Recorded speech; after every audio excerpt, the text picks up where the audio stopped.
제가 8월까지 끝나서 유스트림이라는 방송으로 외국에 계신 분들은 보시면 좋을 것 같습니다. 급하게 설치하느라고 광고를 자세히 많이 여러 번 드리진 못했습니다. 당신 할 때 U가 아니라 알파벳 U자에 스트림, S-T-R-E-A-M. 그래서 www.ustream.tv 이렇게 해서 요한 이동호 복음방송 이렇게 치시면 요한 이동호 복음방송을 검색을 하셔야 돼요.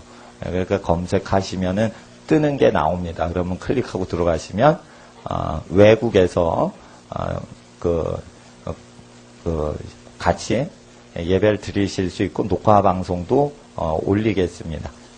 그리고 국내에서는 홈페이지에 광고를 전문적으로 하는 사람 같습니다. W 3개 찍으시고 요한 이동호를 스페링을 영어로 치시고 .net net로 치시면 국내에서는 고화질로 예배를 같이 드리시고 또 녹화 방송으로 성경 공부하실 수 있습니다. 로마서 다 찾으신 줄 믿고 1장 1절부터 7절까지인데 조금 길긴 하지만 1절부터 7절까지 우리가 본문 읽기 전에 1절부터 4절까지만 먼저 우리 다 함께 1절부터 4절까지 읽겠습니다. 시작. 예수 그리스도의 종 바울은 사도로 부르심을 받아 하나님의 복음을 위하여 택정함을 입었으니 이 복음은 하나님이 선지자들로 말미암아 그 아들에 관하여 성경에 미리 약속하신 것이라. 이 아들로 말하면 육신으로는 다윗의 혈통에서 나셨고 성결의 영으로는 죽은 가운데서 부활하여 능력으로 하나님의 아들로 인정되셨으니 그 우리 주 예수 그리스도 신이라. 아멘. 기도드리겠습니다. 거룩하신 아버지 하나님, 우리 주 예수 그리스도 주님을 보내주셔서 십자가에 우리의 모든 죄를 담당시키시고 죄사함을 위한 화목제물로 내어주셨으니 이는 아들을 예수님을 믿는 사람마다 멸망치 않고 영원한 생명을 얻게 하시려고 아들을 사망의 고통에 내어주셨나이다. 예수께서 사망을 당하심으로 우리가 사망당치 않고 생명을 얻게 하심은 하나님의 영광의 거룩한 인생으로 살 수 있도록 하나님 나라를 위하여 구원해 주신 것을 알고 이 시간 모든 하나님께 예배드리는 하나님의 자녀들 우리 모두가 하나님께 감사드립니다. 진리의 성령이 오셔서 그 예수의 모든 말씀을 복음 증거하시고 피 흘리신 모든 구원의 사역을 증거하시는 기록된 말씀은 성령 하나님께서 옛날 사도들과 선지자를 통해서 보내주신 계시의 말씀이오니 하나님의 기록된 말씀 읽고 듣고 우리의 마음에 새길 때 성령 하나님 말하는 영혼과 듣는 모든 심령에 주님 함께하여 주시옵시고 우리의 육체가 성령의 거룩한 전이 되도록 주여 함께하여 주시옵시며 우리의 인생이 거룩한 성령의 의의 병기가 되도록 강력하게 무장되도록 예수의 전신갑주로 충만히 채워 주시옵소서. 그리하여 하늘나라의 모든 은혜와 평강이 땅의 모든 예배드리는 각 집안의 처소마다 임하게 하시고 복음을 전도하는 모든 하나님의 복음 전도와 선교 사역에 주여 함께하여 주시옵소서. 거룩하신 주의 나라가 교회와 가정이 거룩해질 때 비로소 사회가 개혁되고 사회가 변화될 줄 믿습니다. 아버지 하나님 이 예배 시간에 깨어있게 하시고 예배를 방해하는 악한 영 일절 틈타지 못하게 하시고 육체의 모든 소욕이 제어되게 하시고 거룩하신 예수님의 이름으로 진리에 향한 열정으로 불타오르게 하옵소서.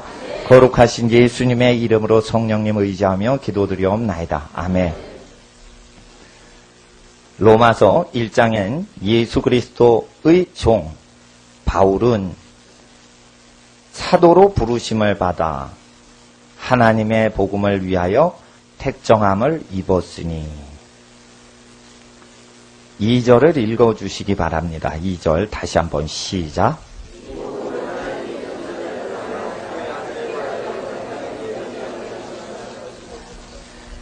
복음은 하나님에 대한 이야기가 아니고 하나님의 아들에 대한 것이 복음입니다. 우리는 범사에 하나님에 대해서 이것저것 많이 말을 합니다. 근데 하나님에 대해서 안다 하여도 구원되지 않습니다. 하나님의 아들에 관하여 알아야 아들의 피로써 죄사함을 받기 때문입니다. 그래서 복음을 증거하실 때는 일반적인 하나님 이야기를 하는 것을 더 지나서 하나님께서 죄된 사람은 용서치 아니하신다. 하나님은 죄인을 절대 용서하시는 일이 없다라는 말씀을 이루시기 위해서 죄인 대신 누군가 형벌을 받도록 해서 죄인을 용서해 주시는 경우는 있어도 죄인 자체를 그냥 용서해 주신 적은 없다라는 것을 이루시고자 아들을 내어주셨다. 그러므로 세상이 지옥과 같이 사는 것을 보십시오. 하나님께서 죄악을 용서하지 아니하시는 걸 지금 보이고 계십니다. 세상이 살기 어렵게 하나님이 허용하십니다. 죄를 지으면 죽은 이후에 지옥 갈 뿐 아니라 살아있는 동안 고통을 당하게 하시는 하나님의 은총이 임하기 때문에 죄인들은 죄짓고 편하게 사는 저주를 당하지 않고 죄인들은 죄짓고 저주당해서 고난당하는 세상을 살아야 되는 하나님의 은혜를 받았습니다. 그러다가 죄지은 사람이 모든 심판에 벗어나도록 하기 위해서 예수님을 보내주셨으니 그 예수님 말하신 그 내용은 구약에 있는 내용을 그대로 하나님 사랑, 이웃 사랑하는 걸 증거하셨고 어떻게 살아야 되는지를 본을 보이셨으니 그 아들을 믿고 또한 아들을 앞질러 가지도 않고 버리지도 않고 뒤쫓아 예수를 따른다면 영원한 생명을 그분께서 주시는데 그것은 그분이 자기 백성을 위해서 자기 목숨을 버리셨기 때문에 그 예수님께 소속된 백성은 절대적으로 하나님의 정죄를 받지 않게 된다는 것입니다. 라고 하나님의 아들에 대해서까지 나중에 설명을 하시는 게 좋습니다. 그래야 그 사람이 100% 구원을 받을 수 있도록 토대를 마련해 드립니다. 나훔서 1장을 한번 보시겠습니다.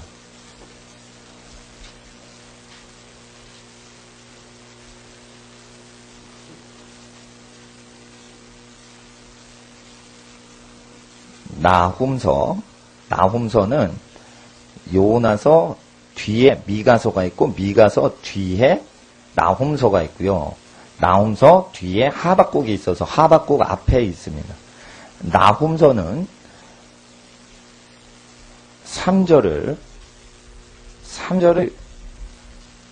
2절과 3절을 읽어주세요. 1절, 2절, 3절인데 2절과 3절을 읽어주세요. 시작.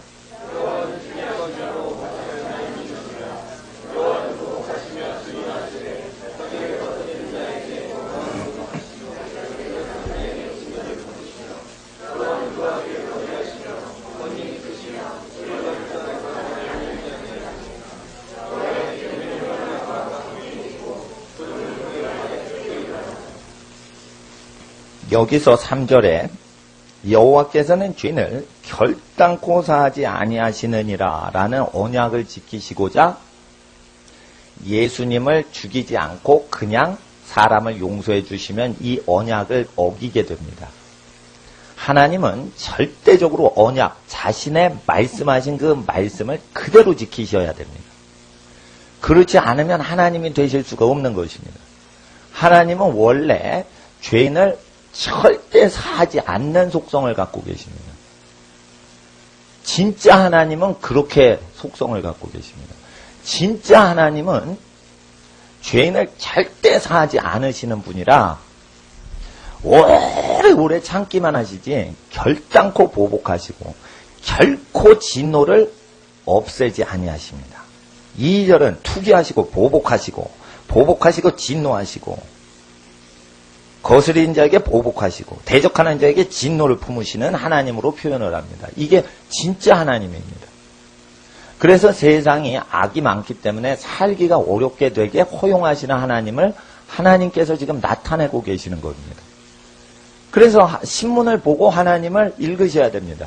아주 사회명 기사를 보고 하나님이 사람이 살기가 어렵도록 저주당하고 살인한 자는 살인을 당하는 것을 보고 미워하는 자도 살인을 당하는 것입니다. 누구를 미워하는 자마다 살인하는 것이요. 그래서 살인의 영이 오게 돼 있어요. 예. 그 모세 율법을 어기지 않으십니다. 1920년도에 한강 철교가 있을 때 많은 사람이 20년대에 한강 투신자설 합니다. 많은 사람이 그 당시에는 요즘처럼 부자 시대가 아닙니다. 돈을 1억 천금을 벌 수 있는 시기가 아니었습니다. 그 당시에 투신자설을 하면 많은 수가 기록에 의하면 유서를 남기고 죽을 때 경찰이 그 유서를 봤는데 연애하다가 자기 첫사랑에 실패하면은 자살을 했답니다. 1920년도에. 자살 환자들은 거의 자기 사랑을 잃어버리면 자살했다는 거예요. 청춘들이. 젊은이들이.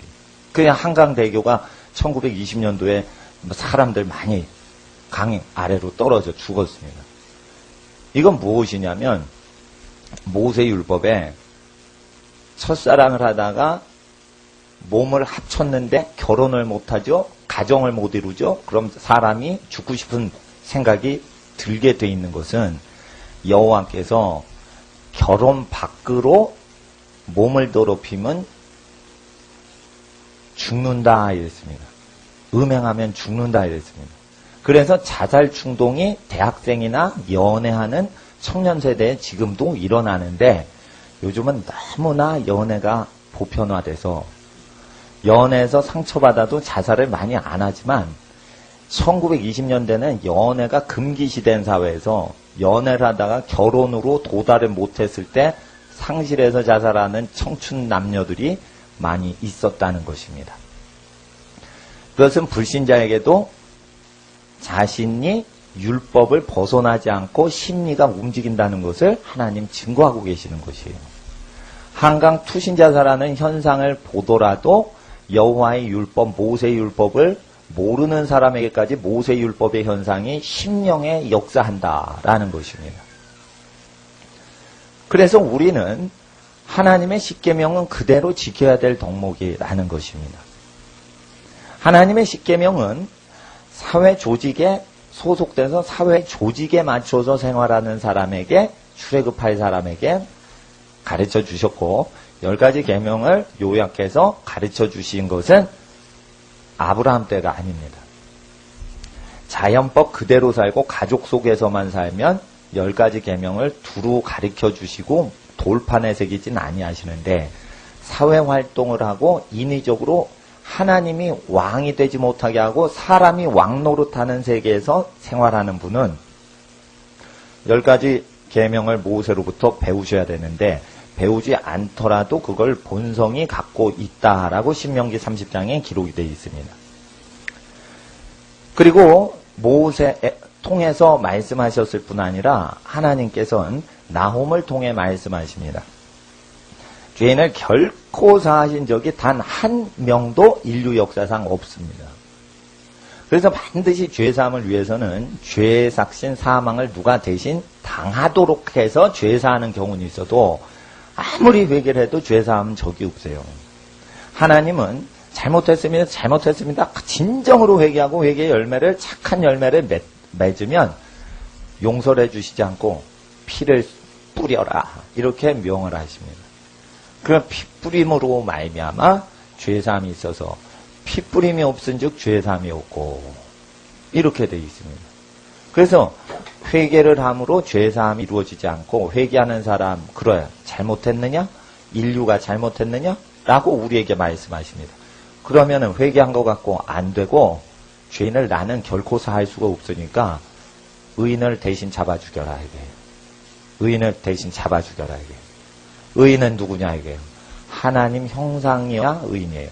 처음에 인간 형상으로 또는 임의적인 형상으로 만드셨으면 죄가 수준이 낮게 살아도 죄가 없어요.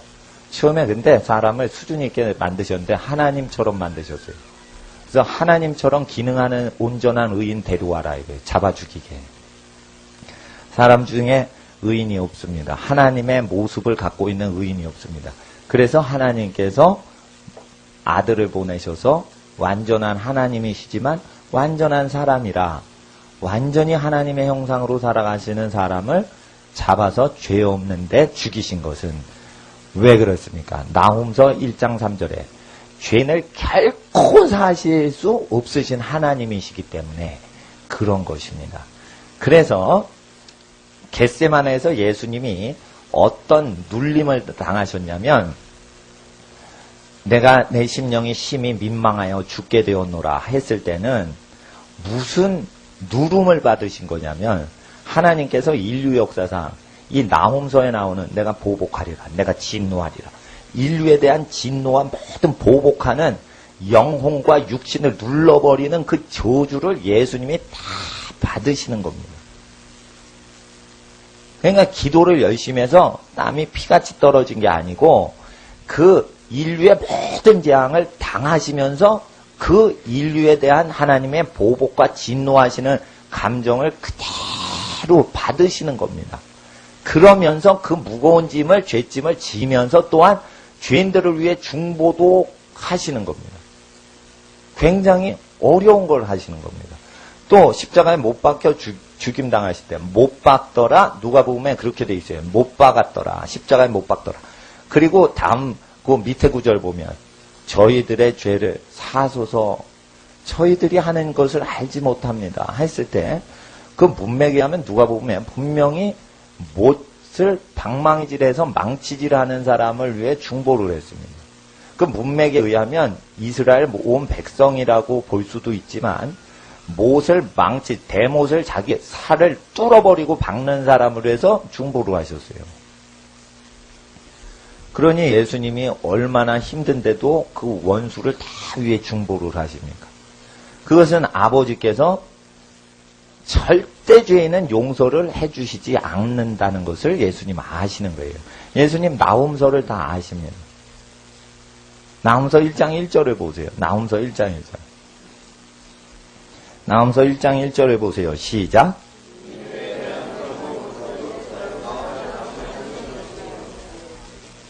자, 요나가 100년 전에 나훔 선지자보다 대략 학자들의 연구에 하면 나훔은 100년 후대 사람이고 요나는 100년 전 사람입니다. 니느웨에 받은 요나가 외쳤습니다.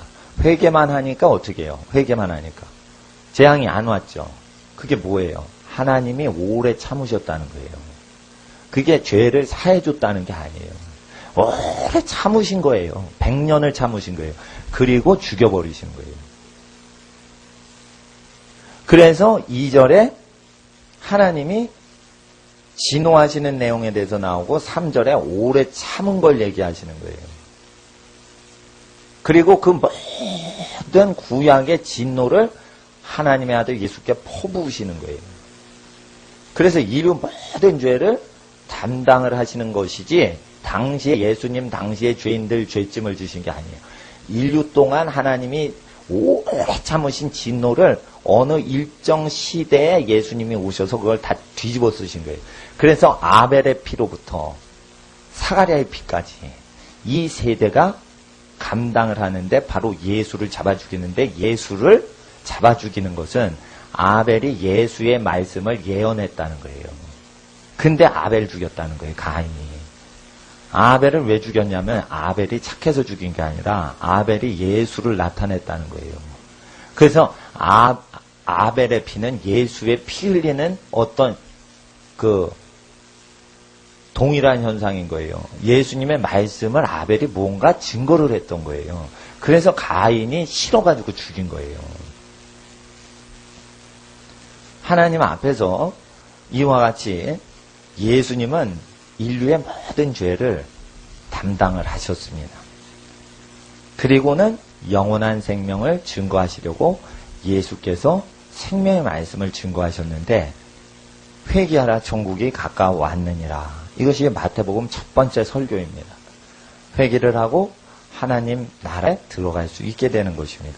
그럼 무엇을 근거로 회개를 합니까? 성경의 근거로 회개하라는 것입니다. 이사야 9장을 한번 보시겠습니다.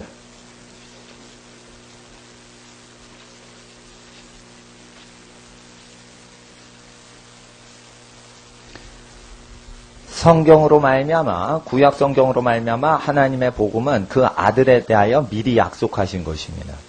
그래서 하나님의 아들을 증거하시는 이는 구약 성경입니다. 9장 6절을 보세요. 9장 6절 읽어주세요. 시작.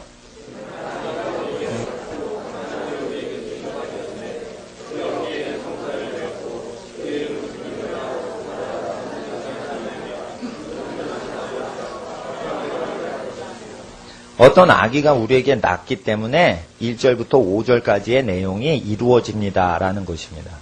그러면 6절은 원인이고 1절부터 5절은 결과죠. 그럼 1절을 한번 읽어주세요. 1절 시작.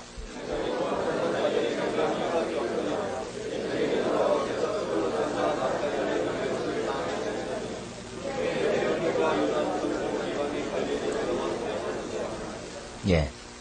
학생들은 잘 들으세요. 이거 공부 시간이라고 들으세요. 공부를 성경 말씀 그대로 들으면 그게 설교 이상의 하나님 말씀일 수 있어요. 그러니까 성경 볼 때는 열심히 성경을 학생들 보시면 그 마귀가 딴 생각을 주지 않습니다. 생각을 잡으셔야 됩니다. 생각 잡으시려면 귀로는 말씀을 듣고 눈으로는 성경 보거나 앞을 보시면 됩니다. 예. 자, 한 아기가 낳기 때문에 이방 갈릴리가 영화롭게 됩니다.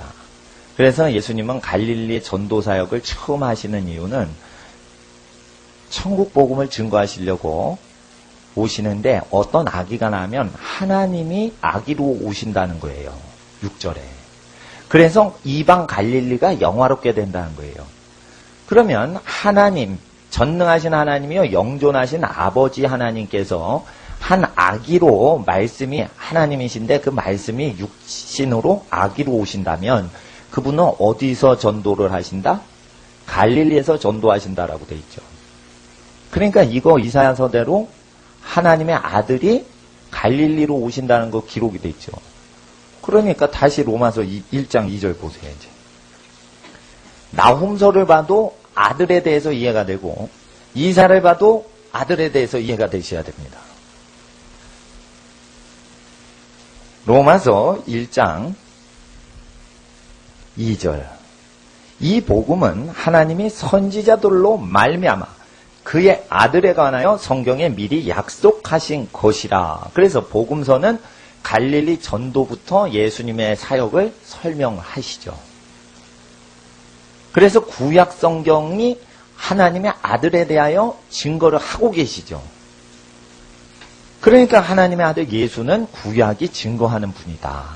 그러니까 유대인들이요 하나님의 아들 예수를 믿으라 이거예요. 구약 성경이 있는 민족은. 또 구약 성경에 근거하면 메시아는 갈릴리에만 역사하신다고 돼 있지 않고 거기서 전도도 하시지만 다윗의 집안으로 오신다고 돼 있어요. 그래서 3절을 읽어주세요. 시작.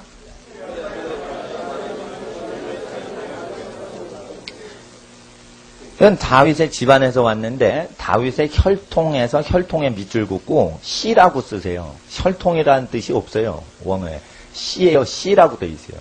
다윗의 씨에게서 나셨고인데 요 나셨고가 탄생하다 이런 전문 단어가 아니라 출산하다 이런 단어가 아니라 되었다라는 기노마이 동사로 돼 있어요. 이 기노마이 동사는 무지무지 넓게 쓰여지는 단어예요. 그래서 그의 다윗의 씨로부터 씨에서 되어졌고 이런 식으로 돼 있어요. 그래서 이거 다윗의 혈통에서 나셨으면 다윗의 육신적인 후손으로 이해가 돼요. 근데 원어에는 그렇게 안 됐어요. 이거를 한글 성경으로 그냥 읽으면 예수님은 몸은 다윗의 자손인가? 이렇게 생각돼요. 왜냐하면 다윗의 혈통이라는 것은 피를 받았다는 건데 요셉이 다윗의 후손이에요. 목수 요셉이. 근데 동침을 안 하고 동정녀가 아기를 낳았단 말이에요. 그래서 예수님은 목수 요셉의 집안인 다윗의 혈통하고는 완전히 무관해요. 아시겠어요? 이 원문에는 어떻게 되어 있냐면 다윗의 씨로부터 되어졌고 기노마이 되었고 이렇게 되어 있으면 다윗의 씨라는 것은 그 후손을 얘기할 때 씨라고 그래요. 예, 뭐 씨를 뿌리다 이러면 다음 해에 배추 농사, 무 농사, 토마토 농사 할 때 씨를 뿌리죠. 이와 같이 인간은 자손을 번성할 때 씨라는 단어를 성경에 계속 써요. 그래서 많은 경우에 아브라함의 자손이 되게 하려 하심이라 이럴 때 아브라함의 씨라고 돼 있어요. 근데 번역을 자손이라고 했죠. 이 씨라는 건 뭐냐면 다윗 집안 후대에서 그리스도가 오신다라는 내용이에요. 이것은 다윗의 육신적인 실제 육적인 DNA를 받은 아들이 난다는 뜻이 아니에요. 기노마의 동사로 돼 있어요. 예. 개나워 뭐 이런 단어 그냥 출세하다 이런 단어로 또 여러 단어가 있는데 임산부가 아이를 낳다 하는 전문 용어가 아니에요. 그래서 여기서 3절의 내용은 다윗의 육신 후손이다라는 뜻이 아니고 메시아는 다윗의 집안에서 나시기 때문에 다윗의 집안으로부터 오셨다. 그래서 진짜 메시아다라는 뜻이에요. 진짜 다윗의 후손으로 메시아가 오신다고 선지자들이 예언했는데 그 집안으로 오셨다. 그러니까 진짜 메시아시다. 이거를 구약 성경과 더불어 로마서가 같이 증거하는 것이죠. 그러니까 로마서는 계속적으로 예수님이 증거하셨던 복음을 서포트를 하고 있는 서신서로 시작을 합니다. 그래서 처음에 1장 1절에 예수 그리스도의 노예 바울은 이렇게 노예 단어를 썼어요. 노예라고 하면은 누구한테만 썼냐면 값주고 평생 너는 나의 노예다 할 때 쓰는 둘로스라는 노예 단어를 썼단 말이에요. 원어에. 노예가 아니고는 절대 종이라고 할 수가 없고 가난한 사람을 천민이라고 했어요. 옛날에. 천민은 노예가 아니에요. 노예랑 천민은 달라요. 가난한 사람하고 노예는 신분이 달라요. 가난해서 길바닥에 살아도요. 이 둘로스란 단어는 부잣집에 있어도 값주고 평생 노예가 된 사람한테만 쓰는 거지 길거리에 있는 극빈자를 노예라고 쓰질 않아요. 이 둘로스라는 것은 사람들이 낮은 사람, 예수 그리스도보다 낮은 바울은 이런 개념이 아니에요. 노예라는 거예요. 그럼 예수님이 뭘로 사셨다는 거예요? 자기 피를 뿌리시고 너 내가 좀 쓰자 이러면서 노예로 쓰신다 이거예요. 그래서 예수님이 명하신 대로 로봇처럼 하는 존재. 요즘 말로 로봇, 예수 그리스도의 로봇, 바울은 이런 개념으로 당시에 노예라는 개념은 절대 복종하는 개념으로 쓴 거예요. 그러니까 교회에서 저 사람 주의 종이다 이러면 어떻게 해요? 주의 완전히 부리시는 대로 사는 거다. 그러니까 주의 종이 된다는 건 무지무지 어렵게 사는 거예요. 근데 그 주의 종이라는 걸 어떤 계급 개념으로 하면 좀 교회가 이상해지는 거죠. 주의 종이라는 건 굉장히 거룩하고 세상에 욕심이 하나도 없고 그리스도만 증거하고 예수님이 분부하신 말씀 밖으로 절대 나가지 않는 것을 주의 종이라고 그런 거예요. 바울이 그랬다는 거예요. 그래서 바울은 새로운 복음을 증거하는 게 아니라는 것이에요. 여기서. 그리고 그 아들, 하나님의 아들 예수님을 설명하고 있는 것이에요. 4절을 읽어주세요. 이제 4절 시작.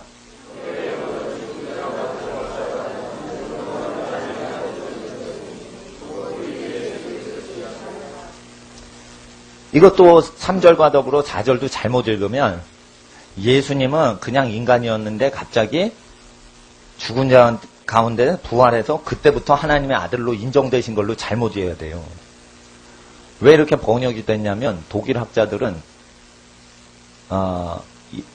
요것이 어떻게 이렇게 번역이 된 거냐면 독일 학자들은 예수는 사람 다윗의 자손이었는데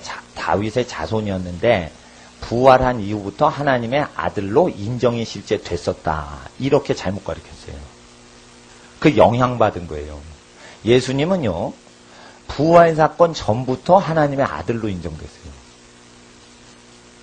그래서 이게 왜 이렇게 번역이 잘못됐는지를 제가 정확히 설명드리고 원어 성경을 통해서 원래 뜻이 무언지를 가르쳐 드립니다. 원래 뜻은 아무 문제가 없어요.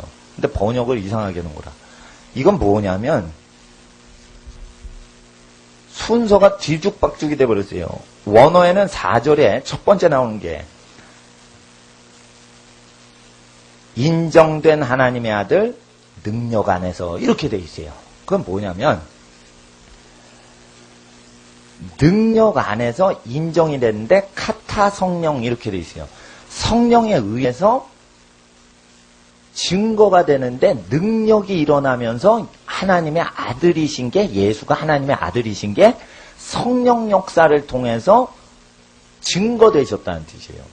그러니까 바울이 예수님이 부활한 이후에 하나님의 아들로 인정됐다는 뜻이 아니고 거룩하게 하는 성결시키시는 영에 의해서 사람이 회개를 하면서 능력이 나타나면서 예수의 이름이 증거되어져서 사람에게 그렇게 인정이 돼버렸다는 거예요. 이건 성령 역사로 전도가 됐다는 뜻이에요. 로마 지하교회. 자, 이것은 예수님 당시의 얘기가 아니라 로마 교회가 설립될 때 무엇으로 설립됐냐면 성령의 기적의 능력과 더불어 사람을 완전히 거룩하게 하는 회개의 성결의 영으로서 로마인들이 하나님의 아들 예수여 이렇게 고백했다는 거예요.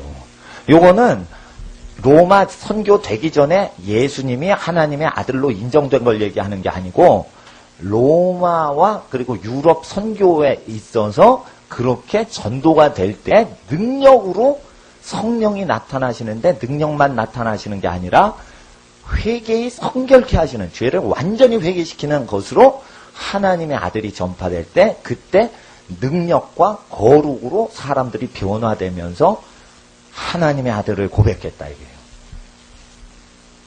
그래서 원래대로 이제 제가 풀어드린 겁니다. 그래서 성결의 영은 두 번째 오고요. 첫 번째 오는 게 뒷부분. 능력으로 하나님의 아들로 인정되셨으니 이게 먼저 오고요. 그 다음에 성결의 영으로서 그 다음에 맨 끝에 죽은 자 가운데서 부활로부터 이렇게 돼 있어요.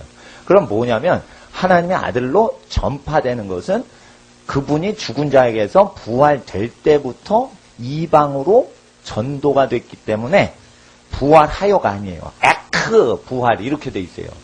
에크 부활 이러면은 부활로부터 하나님의 아들로서 능력으로 전파가 되신 거죠. 그러면 성령이 임하실 때부터 오순절이 내리면 그때부터 너희가 모든 민족에게 전파하리라 했죠. 정확히 예수님 부활한 이후부터 그 명령이 시작됐죠. 부활하시기 전에는 이방인의 길로 가지 말라 이랬죠. 부활하신 이후부터 이방전도 하라고 했죠. 로마인들은 이방인들이죠. 그러니까 부활한 시기부터 이거예요. 이방 선교가 시작됐다 이거예요.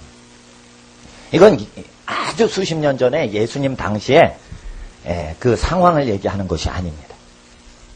뭔지 아시겠어요? 언어학을 알고 헬라어를 한 사람하고 헬라어만 공부한 사람하고 이게 달라요. 어떤 언어라도요. 어순대로 인간은 생각하고 있어요. 어순을 왜 중요시해야 되냐면 어순 순서대로 인간은 생각해요. 자, 네 학교 가나? 이러면은 한국 사람입니다. 네 가나 학교? 이러면 미국 사람입니다. 이거. 학교가 꼭 뒤에 와요. 미국 사람들은. 네 가나 학교? 이러면은 그 사람은 영어를 잘해요. 미국 가면.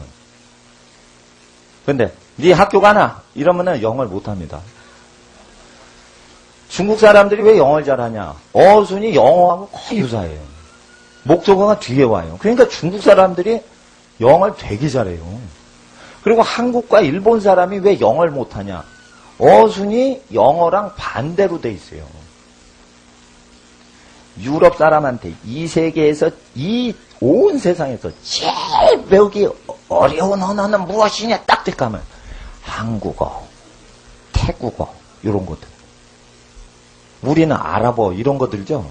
근데 유럽 사람은 아랍어는 쉬운 거래. 한국말, 일본말, 태국말 이런 거 무지무지 어렵죠. 여기서 번역을 할 때 반드시 어순 순서대로 바울의 띵킹 순서를 생각할 수 있어야 돼요.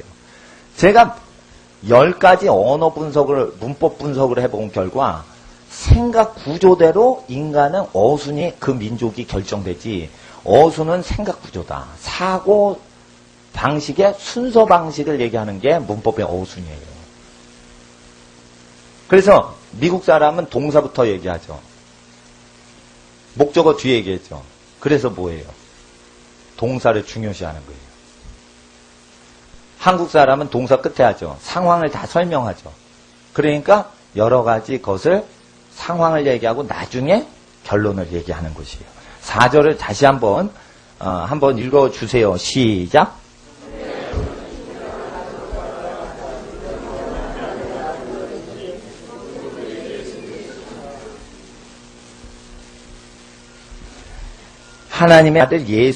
하나님의 아들로 예수께서 인정되신 것은 능력을 통해서 이 로마인들에게 인정이 되셨고요.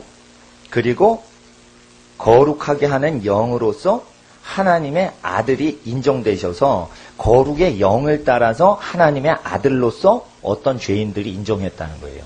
그럼 뭐냐면 이건 하나님의 아들로 우리에게 영광 받으시고 인정받으신다는 뜻이 아니라 성결의 영을 따라서 카타 Spirit of Holiness, 거룩하게 하는 영을 따라서 그렇게 역사가 돼서 우리 가운데 인정이 됐다. 그러면 구약 성경 인정을 하죠. 그리고 성령에 의해서 증거가 됐어요. 이거 내용이 뭐냐면 2절과 3절은 성경에 의해서 말씀적으로 그분이 하나님의 아들이시고 성령의 역사를 통해 또한 하나님의 아들이신 게 전파가 됐다. 그러니까 성경이 없어도 그분은 하나님의 아들이시고 성령 역사가 없어도 하나님의 아들이신 게 맞는데 인간에게 접촉하고 하나님이 다가오실 때 성경과 성령의 현상으로 하나님의 아들이신 것을 증거하셨다는 뜻이에요.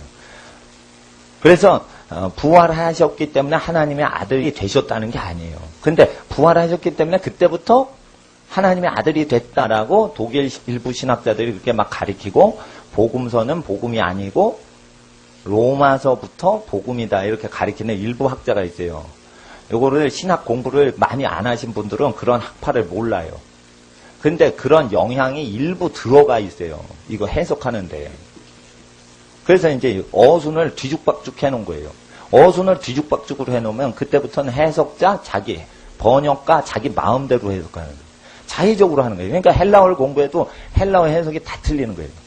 그럼 제일 건강하게 해석하는 거. 어순 그대로 바보같이 해석하는 거예요. 제일 정확해요. 그럼 분명하게 이것이 부활사건 이후부터 시작된 능력과 거룩하게 만드는 성령의 영으로 하나님의 아들로서 선포됐다. 이게. 원래 뜻이 그렇다. 이게요. 원래 뜻이. 그러니까 저 만나면은 성경을 더 깊이 연구해야 되겠다고 느껴요. 성경을 쭉 읽고 이게 자기가 잘못됐고 잘못 인식한 걸 다 잡아내기 때문에. 근데 이거 중요하기 때문에 성경 공부 시간에 하면은 일부 사람만 공부해요. 그러니까 예배 시간에 성경 내용을 우리가 우리 마음의 넣음으로 하나님 말씀을 넣는 거죠. 하나님 앞에. 그래서 5절을 이제 보세요. 이제 우리 주 예수 그리스도로 께서 그분이시다. 5절을 읽어주세요. 시작.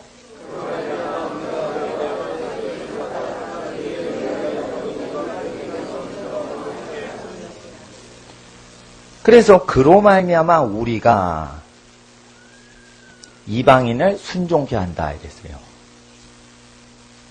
그러면 그로 말미암아 우리가 은혜와 사도의 직분을 받았다라는 것은 우리가 은혜를 받고 또한 보냄을 받은 자의 직분을 받아. 이것은 우리가 바울은 자기가 구원의 은혜를 받고 또한 그 은혜를 전달하고 하는 두 가지를 다 체험했다는 것이에요. 그래서 여기서 중요한 건 믿어 순종케 하나니에서 5절의 뒤에 믿어 순종케 하나니의 밑줄 그어보세요. 에이스 순종이라는 표현으로 되어 있는데 순종 안으로 믿게 된다는 거예요. 이건 뭐냐면은 믿게 되면은 순종 속으로 들어가게 돼 있다는 거예요. 예수를 믿으면 예수님이 뭐라고 하는데 전부 예수님이 명령조로 설교를 하세요. 잘 보세요. 이게 복음서에 예수님이 권유조로 하는 게 아니에요. 다 명령조예요. 회개하라. 나를 따르라. 이런 식으로 계속 명령조로 하시기 때문에 예, 순종을 안 하고는 예수를 믿을 수가 없게 돼 있어요. 그래서 이방인을 믿어 순종케 할 때는 바울이 자신의 능력으로 믿게 해요? 그로 말미암아 믿게 해요? 그로 말미암아. 그러니까 예수로 말미암아 믿게 하는 거예요. 바울이 자기 신학을 전달해가지고 믿게 하는 게 아니고 예수로 말미암아 믿게 하는 거예요. 그리고 순종케 하는 거예요. 그러면 어떻게 되냐면 목사가 설교를 잘해가지고 믿게 하는 게 아니라 예수께서 전파하신 내용대로 믿기만 하면 순종하는 그 순종 속으로 들어간다는 것입니다. 그런데 6절에 놀랍게도 로마인들은 그 믿어서 순종하는 인간들 속에 있었다는 거예요. 6절 읽어주세요. 6절 시작. 그들 중에 여기 밑줄 그으세요. 그들은 믿어 순종케 된 이방인이에요. 여기서 순종을 해야 돼요. 순종. 그래서 로마인들은 믿기만 하고 구원받고 예수의 말씀을 순종 안 하고 불순종한 게 아니라 순종하기까지 돼서 너희 로마 기독교인도 믿어서 순종을 하게 된 사람 중에 있어 라는 뜻입니다. 그래서 이것은 예수의 말씀 순종하는 사람들이 읽는 거예요. 그런데 사람들이 예수의 말씀 불순종하는 사람들이 읽는 걸로 가르쳐요. 그리고 로마서만 읽으면은 예수의 말씀을 대로 믿지 않고 반응 안 해도 구원이 있다라고 잘못 믿어요. 그래서 1장부터 강론을 안 하고 로마서에서 3장부터 주로 강론하는 게 주석책의 유행이에요. 1장부터 하면은 아주 어려워집니다. 이거. 그래서 3장부터 복음이라고 가르쳐요. 마틴 로이드 존스의 전짐줄 보면 1권이 3장부터 시작돼요. 왜 그런 줄 아세요? 마틴 로이드 존스가 성경을 세상적인 영국 사람이 편하게 읽도록 풀어놨어요. 그래서 마틴 로이드 존스 걸 읽으면은 예수 말씀대로 우리는 어차피 살 수가 없으니까 로마서만 의지하면 된다. 이런 식으로 돼서 로마서가 복음이 돼버려요.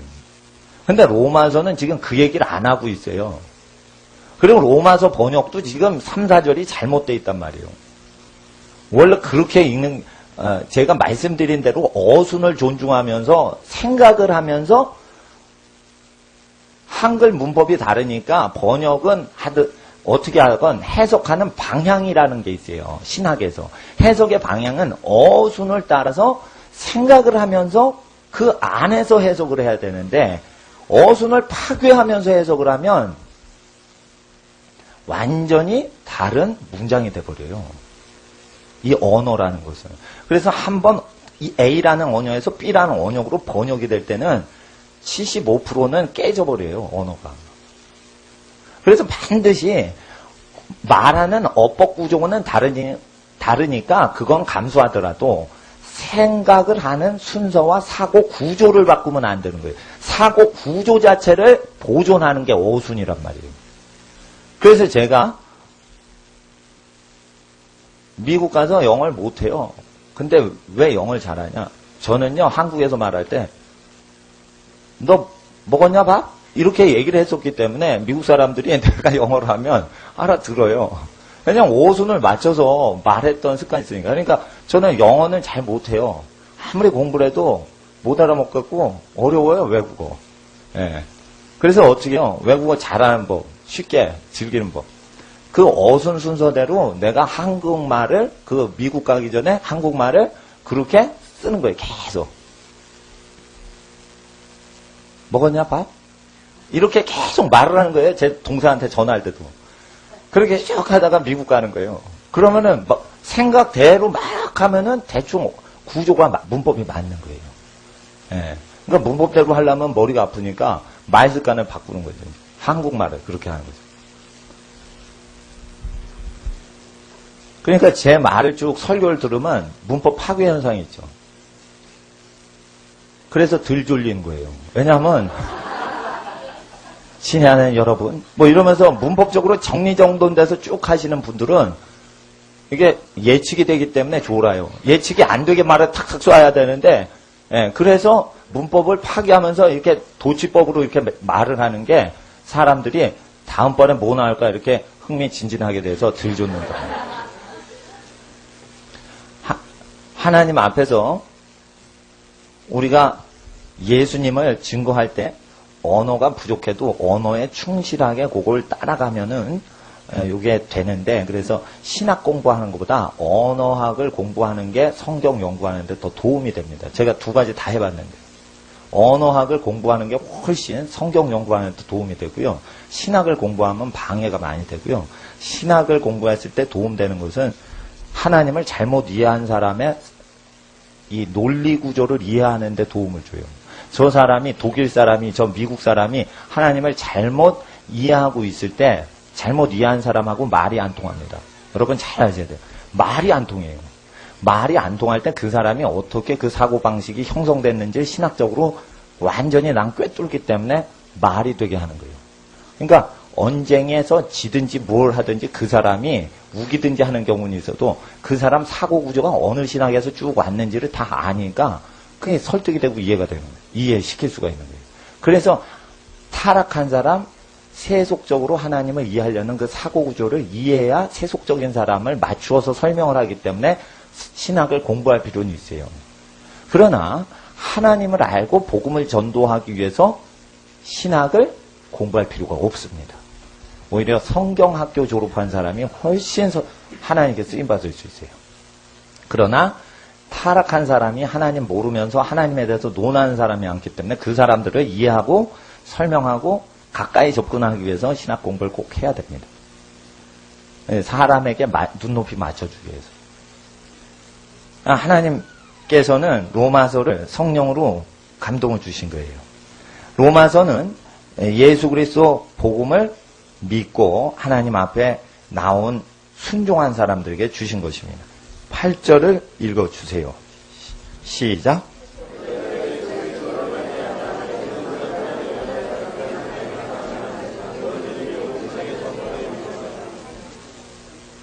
그때 사람들은 우리가 믿어야 돼 이래요. 어느 교회에서 은행빚이 굉장히 많습니다. 근데 이제 추가 공사를 더 하려고 은행빚을 지으려고 했습니다. 그랬더니 이거 너무 과도한 거 아닙니까? 실제 일어났던 일이에요. 과도한 거 아닙니까? 그랬을 때 그것을 추진했던 분이 하는 말이 믿음으로 하세요. 믿음으로. 이랬어요. 그건 뭐냐면 은행빚을 지는 게 하나님의 뜻이라고 믿음으로 하라 이거예요. 그리고 사업을 할 때 로또 복권을 사업이 잘 안 되니까 로또 복권을 사는 거예요. 그럴 때 이거 복권 사도 되나요? 이거 사행성 그거 아닌가요? 투기성 아닌가요? 여러분 믿음으로 사는 거야. 믿음으로. 복권 로또를 살 때 믿음으로 사는 거야. 난 나쁜 마음으로 사는 거 아니야. 믿음으로 산다니까. 이거 될 줄 믿는다니까. 그러니까 이 믿음이라는 것은요 어디다 붙여도 다 돌아가는 말이에요. 그래서 사람이 혼란스럽게 하는 내용이 믿음으로 다 하는 거예요. 믿음으로. 나는 누가 이혼을 심각하게 고려하신다 이러면 무조건 일단 말리고 봐요. 말리고 와. 예.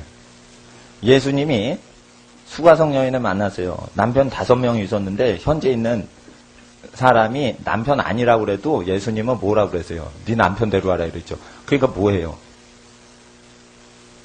정식으로 공식적으로 결혼을 안 해도 같이 동거하면 남편화 시키려는 속성이 있으신 거예요. 그러니까 예수님 말씀은 동거하는 사람이 있죠. 그럼 프랑스에서는 그냥 동거하도록 하고 동거하는 사람한테 막 권리도 다 주고 그래요. 그래서 결혼을 굳이 안 해도 부부 생활을 할 수 있게 다 해줘요. 근데 예수님께서는 프랑스 사람 딱 만나시면 어떻게 해요? 동거하는 사람에게 마담 이러면서 마드모아젤 이렇게 하면서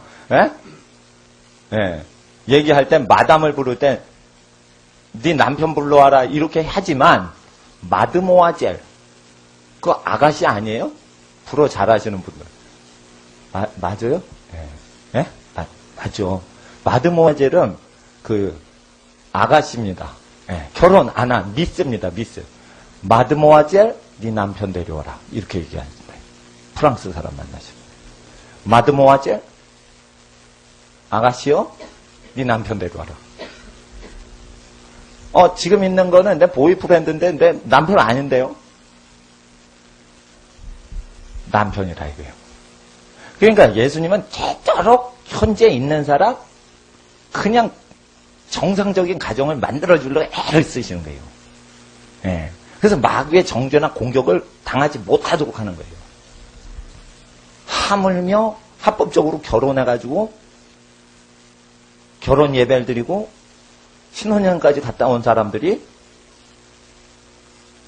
헤어진다 이러면은 반드시 예수님께서는 의의 길로 인도하셨겠죠. 그러니까 하나님 앞에서 예수님을 믿어 순종한다는 것은 예수님의 태도와 예수님의 말씨와 예수님의 모든 의로우신 사고체계까지 받아들이는 건데 예수님은 말씀이 육신이 돼서 육신적으로는 성경적인 체질을 갖고 계세요. 그래서 이 온 세상에 이들의 믿음이 전파됐던 것은 예수를 믿을 때 예수께서 전파하실 때 믿으라고 하신 분부하신 내용대로 믿으라고 한 그 믿음을 얘기하지 자기 마음대로 로또를 사도 믿음으로 사면 된다 이런 뜻은 아니라고 봐요. 제가 아는 목사님들 두 부류가 있어요. 교회 건축이란 것은 돈이 많이 없는 목사님들에게는 그러나 교회 건축이라는 것은 굉장히 필요할 때는 큰 돈이 들어가지만 이게 가난하신 목사님들한테는 어려운 일이 생길 수가 있어요. 그래서 교회 건축하고 많은 목사님이 병 걸려 돌아가세요. 시달려서. 그러니까 목사님들이 교회 건축하기 좋아하지만은 교회 건축해서 시달리는 걸 알아요. 그럴 때 사랑의 비두에는 빚지지 말라 했어요. 어느 목사님은 빚져서 예배당 짓는 것은 하나님 뜻 아닙니다. 이렇게 하고 계속 빚을 안 지고 새로서 교회를 운영하는 목사님들이 계세요. 실제 계세요. 근데 빚을 100억 빚을 꿀 때 그 은행 빚을 교회 성전 위에서 지을 때 그것을 꿀 때 믿음으로 융자를 합시다. 이렇게 하는 분이 있어요. 저는 전자가 더 성경적인 믿음이라고 봐요. 전자대로 믿으면은 고생을 하게 됐어요. 믿음의 시련이 올 수도 있어요. 자기 마음대로 돈을 쓸 수 있는 재량권이 없어져요. 그래도 그게 힘들더라도 그렇게 사역하려고 애를 쓰시는 분들은 좁은 길 가시는 걸로 봐요. 그리고 은행 융자를 끌어들이는데 어느 목사님이 은행빚을 못 갚게 되세요. 교인들이 갑자기 어려워진 거라. 그래서 어떻게 해요? 사채를 꾼 거라. 사채를 꿨는데 몇십일 동안 금식하고 그래가지고 하나님이 초전적으로 갚아주셔서 사채를 갚았어. 그걸 믿음의 역사다 이러면서 간증을 하시는 경우가 있는데 그건 믿음의 역사가 아니에요. 불행 중 다행의 역사를 증거한 거지 그게 믿음의 영광을 나타내는 게 아니에요. 누가 사채 꿨다가 그걸 갚게 도와주실 수는 있어요. 근데 사채 꾸라는 게 그게 전례가 되면 안 된단 말이에요. 사채는 절대 꾸면 안 돼요. 집이 망하셔도 망하는 걸 택하셔야 되는 거예요. 사채를 꾸는 꼴을 보시면 안 되는 거예요. 그래서 절대 보증 쓰시면 안 돼요. 보증은 뭐냐면 이 사람이 못 갚으면 내가 갚겠습니다. 내가 못 갚으면 내 재산 다 가져가시오 하고 맹세하는 거예요. 예수께서 맹세하지 말라 이랬는데 왜 보증 맹세를 쓰냐 이게. 그건 보증이 아니라 맹세하는 거예요. 그거. 맹세하지 말라 이랬는데 어떻게 보증까지 맹세를 하냐 이거예요. 완전히 반역하는 겁니다. 이거. 왜 보증 쓰고 빚을 많이 사랑의 빚이면 이거 꿀 수 있어요. 사랑의 빚은 뭐냐면 내 몸처럼 하는 거예요. 그러니까 생계가 어렵다 이럴 때는 뭐 빚을 꾸거나 월세 보증금 없어서 뭘 누구한테 꾸거나 이러면 가족이 살아야 되니까 가족 사랑하니까 그거 하는 거는 뭐라고 하지 않아요.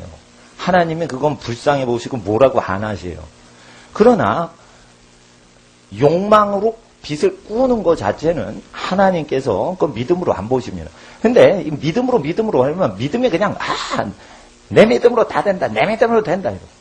이럴 때 사람들이 뭘 하냐. 비전을 보십시오. 여러분의 바람은 무엇입니까?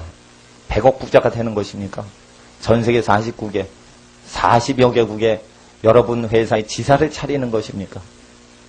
이렇게 되면 그거 한번 해보세요. 그러면은 그 40몇 개국의 식민지주의가 돼요. 기독교 이름으로 영국 사람들이 실제 그랬어요. 그 아프리카 가나에서 돈 벌죠? 그럼 영국 사람이 가나에다 퍼주고 가야 되는데 가나에 있는 광산 채굴권, 금광 채굴권 전부 가져가 버리고 마그네사이트, 텅스텐 이런 거 다 가져버렸어요. 근데 예수님 믿는 사람들이 사업가로 와가지고 선교사를 했단 말이에요. 근데 돈이 그 부자 되는 국가가 되지 않으면은 그 기독교 욕하는 거예요. 잘못하면은.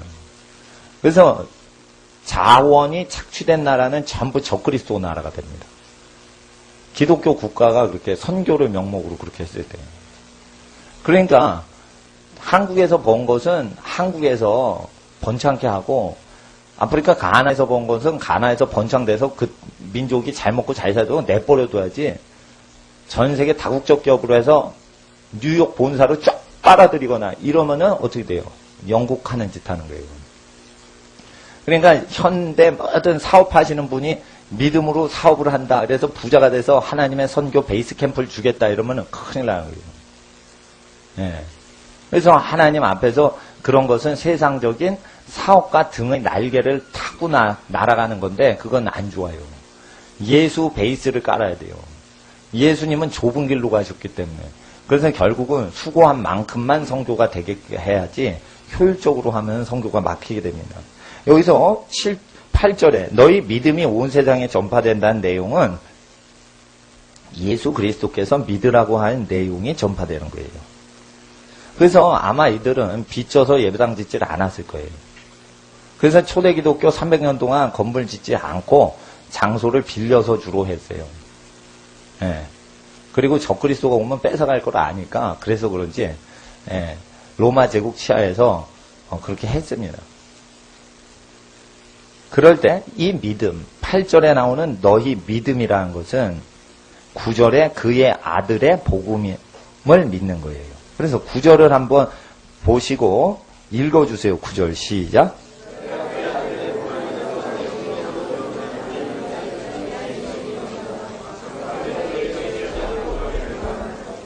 그래서 8절에 너희 믿음은 어디에 근거한 믿음이냐면 그의 아들의 복음 안에서 믿는 믿음을 얘기하는 것이에요. 그래서 내가 그의 아들 예수 그리스도의 복음 안에서 내 심령으로 섬기는 하나님이라는 것은 바울은 하나님을 예수님이 전파하신 내용의 안에서만 섬겼어요. 바울은 새로운 신종복음을 증거한 게 아니라 예수 그리스도께서 증거하신 그 복음 안에서만 하나님을 섬겼어요. 그래서 로마인들이 하나님께 순종하는 것을 기뻐했고 감사드렸던 것은 로마인들이 자기네만 온전히 믿고 순종한 게 아니라 그 믿음을 전파하고 순종케 하고 있었다는 거예요. 그래서 로마인들을 만나면 누구든지 예수를 순종하게 되는 선교 현상이 일어났는데 이것은 바울이 없을 때도 일어났어요. 그러니까 바울이 너무 감사한 것이에요. 그래서 그의 부활로부터 이 하나님의 아들이 전파되기 시작한 이방인 선교는 4절에 근거하여 열매를 맺었다 이거예요. 4절에 예수님의 부활로부터 성결의 영으로 말미암아 능력 안에서 하나님의 아들로 예수가 인정이 되어지는 전도 현상이 완성이 되는 것이에요. 이제 바울은 로마에 있지 않아도 로마인들이 선교를 할 수 있게 됐어요. 그래서 복음서에 왜 예수를 믿고 죄를 더 이상 짓지 않고 사람이 변화돼서 순종할 때 그 현상이 일어나는지 바울은 설명하면서 도와주기 위해서 로마서를 쓴 거지. 로마서는 죄 짓는 사람을 구원하는 책이 아니라 죄를 다 이긴 사람이 어떻게 생활해야 되는지 영적으로 가이드해 주는 책이에요. 그래서 로마서는 야단치는 게 없는 거예요. 여기 1장부터 칭찬을 받은 사람들이 받는 내용이라 야단을 안 쳐요. 그래서 예수 말씀 설교에 야단 맞지 않은 사람들이 읽는 책이에요. 10절 읽어주세요. 시작.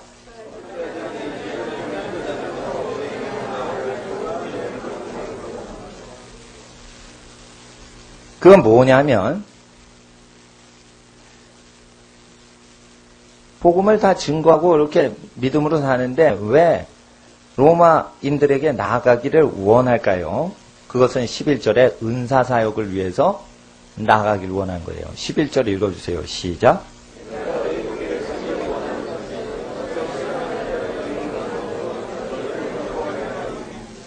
무슨 신령한 은사를 너에게 나누어 주어.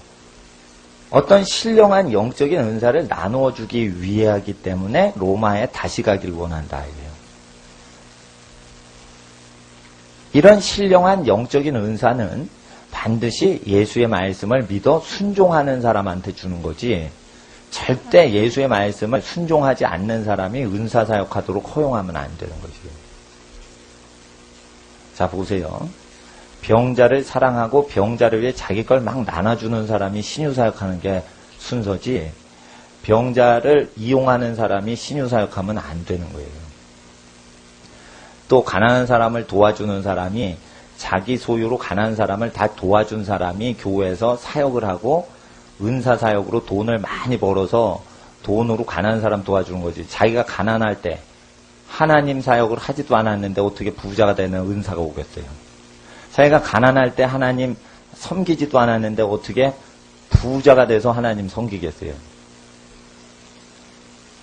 생계가 어려울 때 10만 원 11조를 할 수 있는 사람이 돈이 많아져서 10억 11조도 할 수 있는 거지, 10만 원 11조도 못하는 사람이 어떻게 부자가 되면 헌금을 하겠냐 이거예요.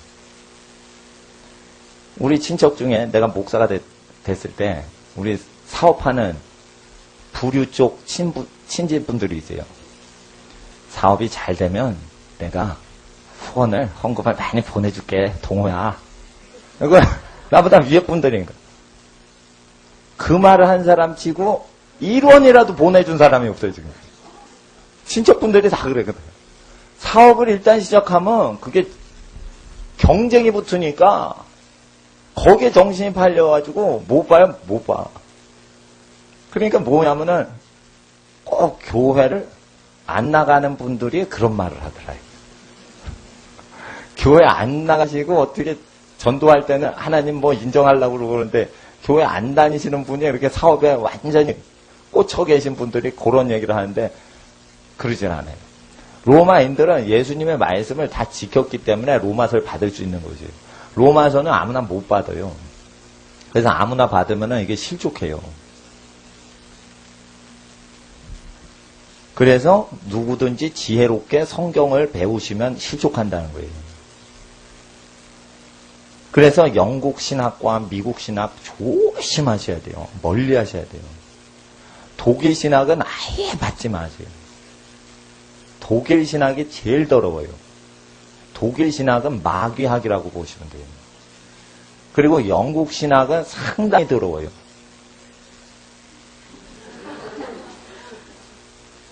영국 신학은 속이기를 좋아해요. 독일 신학은 너무 잘못 가르쳐서 믿기지가 않아요. 그래서 안전해요. 에? 우리는 예수님이 오병이어를 그냥 실제 진짜 기적으로 믿는데, 독일 사람은 오병이어를 예수님이 떡 5개를 나눠주니까 5,000명이 감추고 있던 빵을 다 나눠가지고 더 넘쳤다, 이렇게 해석을 해요. 그러니까 보통 성경 읽는 사람하고 다르게 해석하니까 독일 신학은 아무리 가르쳐도 안 믿어져. 그러니까 안 믿어져. 독일 신학은 홍해를 가른 거예요. 분명히 물벽 옆으로 걸었다고 돼 있죠, 출애굽기에. 근데 이게 갈대 사이를 건넜다, 이렇게 해석을 해요. 물이 갈라진 게 아니라 갈대 사이를 걷는 거다. 물을 걷는 게 아니다. 바다를 걷는 게 아니다. 그런데 그렇게 가르치니까 안 믿어지니까 독일 신학은 아예 안 믿어요. 그리고 독일 신학은 복음서는 날조가 된 거고 로마서부터 진짜 성경책이다. 이렇게 가르치니까 안 믿어지니까 독일 박사학위 따오신 분이 독일 신학을 안 믿고 독일 신학대로 안 가르치고 그냥 성경 가르쳐요. 감리교나 장로교 그 박사들이 독일 가서 박사 따올 때 복음서는 사람이 만든 책이라 이 말씀대로 믿지 말고 로마서대로 그냥 죄 짓더라도 우리는 의인 된다. 이것만 믿어라. 이게 진짜 기독교다. 이렇게 가르쳐요. 예수님 말씀대로 하면은 그 믿기가 어렵잖아요. 그럴 때 독일이 그렇게 가르치고 있어요. 근데 영국은 상당히 그걸 완화시켜서 가르치기 때문에 영국 신학을 받으면은 속아요. 그래서 영국 신학 믿지 마시라는 거예요. 예.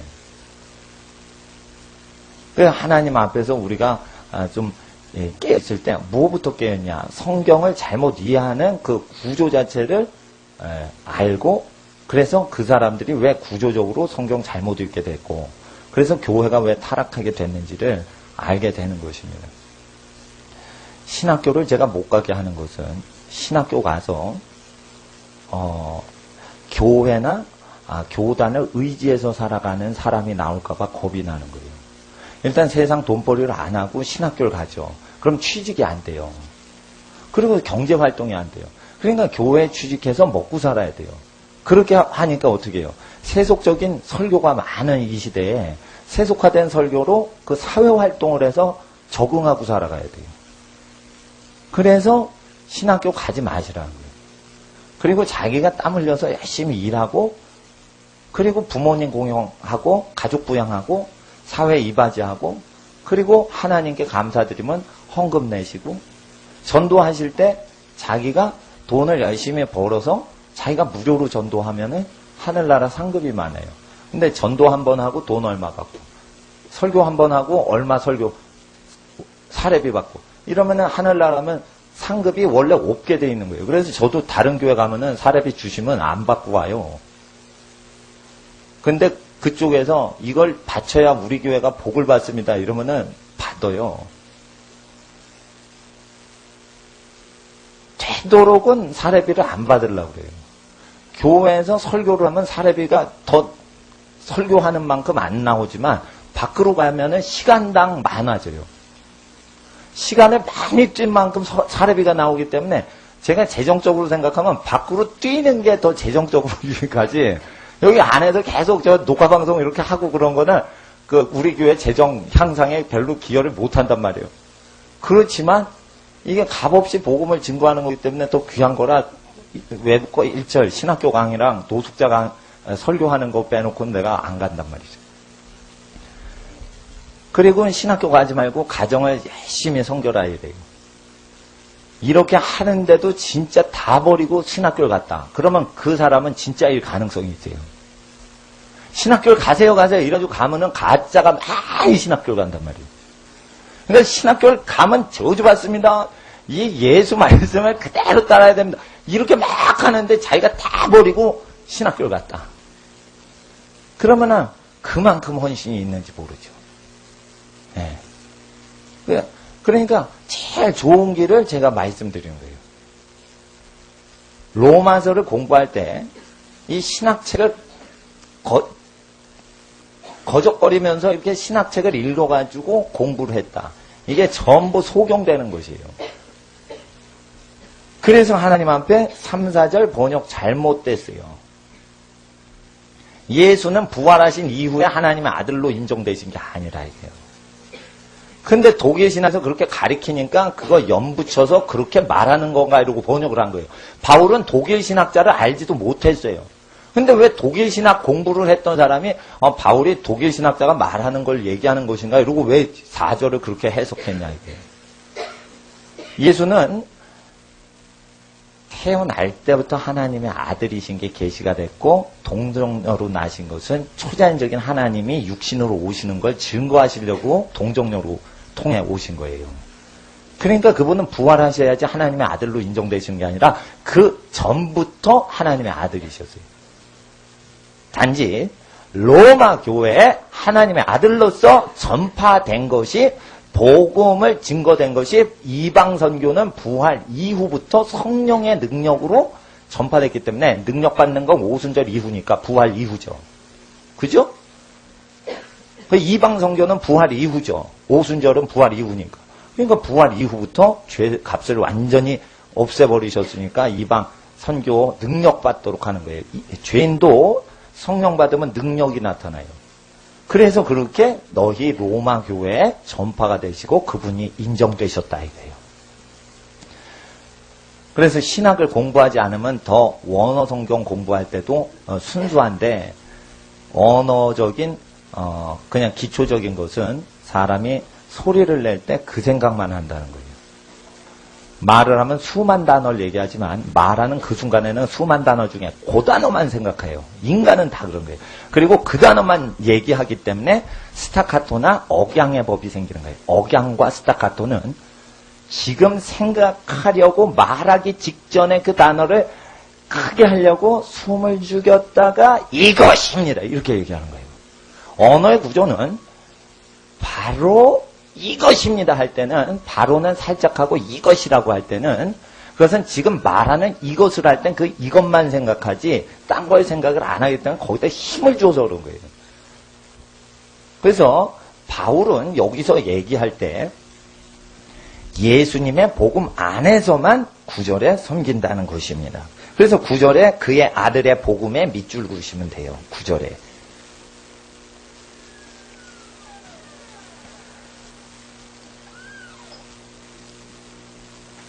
그리고 10절에 어떠하든지 이제 하나님 뜻 안에서 너에게 나아갈 좋은 길을 얻기를 구하노라 하는데 이제 다시 로마에 가고 싶은 이유는 11절에 은사사역을 위해서 또 12절을 읽어주세요. 12절 시작.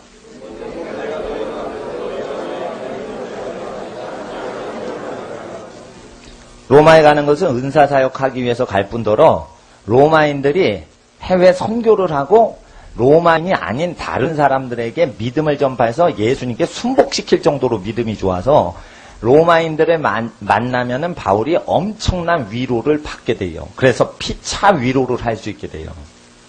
그래서 바울은 로마에 왜 가고자 하냐? 위로를 받고자 해서 가는 거예요. 여러분, 바울을 위로를 해주고 힘을 공급해 줄 정도의 교회는 대단한 교회인 겁니다. 피차 안위함을 주고받는다는 건 이 바울 수준으로는 대단한 수준의 교회가 등장한 겁니다. 그런 기독교인만 로마서를 이해한다는 거예요. 그래서 복음서를 통과하지 않은 인간이 로마서를 읽으면 사람 잡는 인간이 나온다는 거예요. 사람들이 이것을 가르치기가 굉장히 어렵기 때문에 3장부터 가르치지 절대 1장부터 안 가르쳐요. 1장부터 가르치면 이건 예수님 말씀 다 통과한 사람, 패스한 사람, 사도행전을 다 패스한 사람이 읽는 게 로마서예요. 그러니까 사도행전 패스도 못한 사람이 어떻게 로마서 읽냐 이거예요. 잘 보세요. 능력이 나타나는 사람들이 좋아하는 성경책이 사도행전이에요. 사도행전만 좋아해요. 능력 사역하는 사람들. 근데 능력 사역하고 성령 사역하는 거 반대하는 사람이 제일 좋아하는 게 로마서예요. 그러면 안 되는 거예요. 그러면 안 되는 거. 말씀을 제일 좋아한다. 그러면 예수 말씀하신 걸 좋아해서 복음서로 가야 되는 거예요. 진짜 말씀 은사 있는 사람들. 복음서로 가야지 말씀을 좋아하는 거예요. 그게. 복음서는 설교하기가 어려워요. 그대로 살지 않으면 설교를 못하게 돼 있고 그러니까 굉장히 구약을 다 총괄해가지고 얘기를 하시기 때문에 복음서는 이해가 안 된단 말이에요. 이해가. 그래서 복음서 구약을 다 통달을 한 사람이 복음서를 알 수 있게 돼요. 하나님 앞에서 그래서 로마서를 말씀이다 하고 잡는 사람은 사도행전도 싫고 복음서도 싫어서 로마서를 좋아하는 거예요. 마태복음부터 시작해서 쭉 봤더니 자기가 잡을 성경은 오직 로마서밖에 없는 것 같아. 사도행전도 너무 이상하고 예수님 말씀도 너무 거룩하고 그러니까 로마서 하면은 근데 로마서 1장이 너무 거룩해서 이해가 안 되니까 제끼고 3장부터 들어가는 거예요. 아시겠어요? 그러니까 그 로마서 3장 모든 사람이 죄를 범하여 하나님의 영광에 이르지 못하더니 3장 23절부터 모든 성경을 시작하는 사람들은 소경이라는 거예요. 제일 좋아하는 인기 구절 3장 23절 한번 보세요. 23절 24절 읽어주세요. 시작.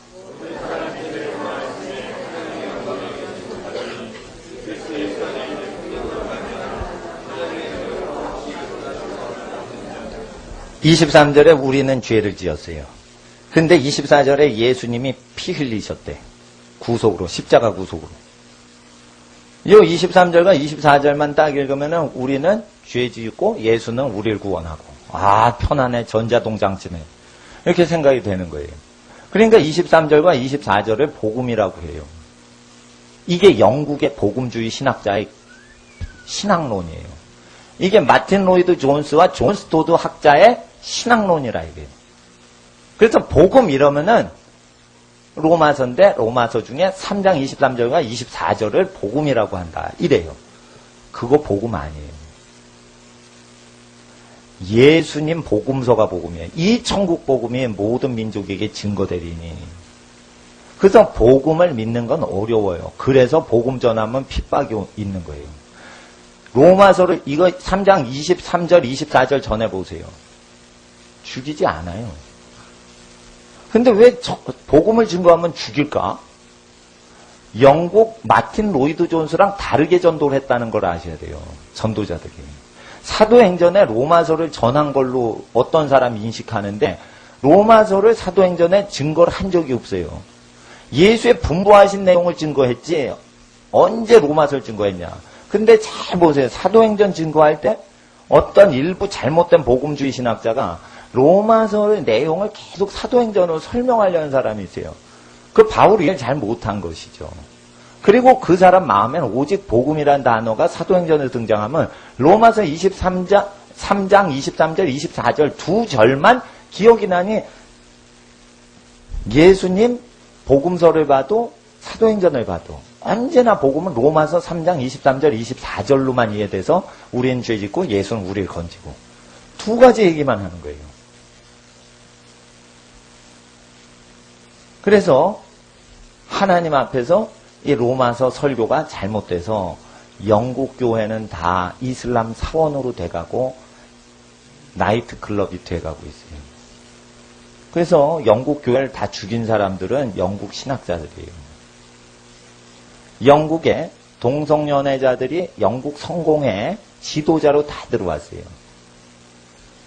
유럽의 축구연맹에서 어느 축구 선수가 동성연애자 비방하는 거를 트위터에 올렸는데 축구연맹 임원진에서 징계를 때렸어요. 그건 뭐냐? 유럽 스포츠계에 좌지우지하는 사람이 동성연애자라는 뜻이에요. 방송국에 나와서 한 것도 아니고 트위터로 막 이렇게 자기 의견 했는데 그 사람을 징계를 했다면 그 징계한 사람이 수상한 거예요. 영국 성공회 동성연애자를 받아들이자라고 한 것은 영국 성공회 지도자 성직자 중에 동성연애자들이 있다는 거예요. 미국 장로교회에서 현재 동성연애자를 하나님의 성직자나 교회 집사로 임명할 수 있게 법을 통과시켰어요. 그럼 미국 장로교회 지도자들이 상당수 동성연애자가 지금 들어가 있어요. 그들은 죄 지어도 23절, 24절로 동성연애자들도 예수 피로 의롭게 돼서 모든 사람이 죄를 범하며 동성연애자도 죄 범하고 동성연애하는 사람도 죄를 범하니 우리 다 죄인이다. 이러면서 싸잡아가지고 회개를 다 시키는 게 아니라 회개를 안 시켜요. 그럴 때 23절, 24절만 갖고 교단법을 바꿔버려요. 그럴 때 일부 목사가 한 거를 하지만 과반수를 이미 넘어버렸기 때문에 과반수를 못 이긴 거라. 결국 뭐예요? 과반수로 계속 종교회의를 하면은 적그리스도 교회가 된다는 걸 아셔야 돼요.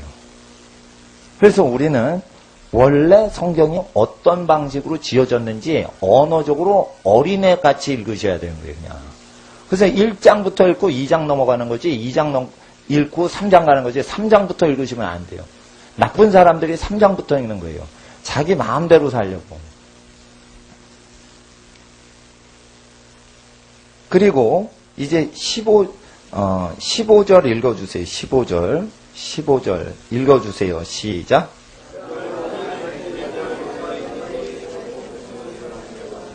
그러므로 은사사역하기 위해서 복음 증거하고 서로 피차 위로받기 위해서 복음 증거하고 또 헬라이나 유대인이나 야만인이나 다 내가 빚진 자라 그들에게 또 복음 선교를 해야 되기 때문에 이러한 여러 가지 세 가지 이유를 통하여 내가 로마에 있는 너에게 복음을 전하길 또 원한다. 그러면은 신령한 은사를 11절에 전하기 위해서도 복음서를 활용해야 돼요.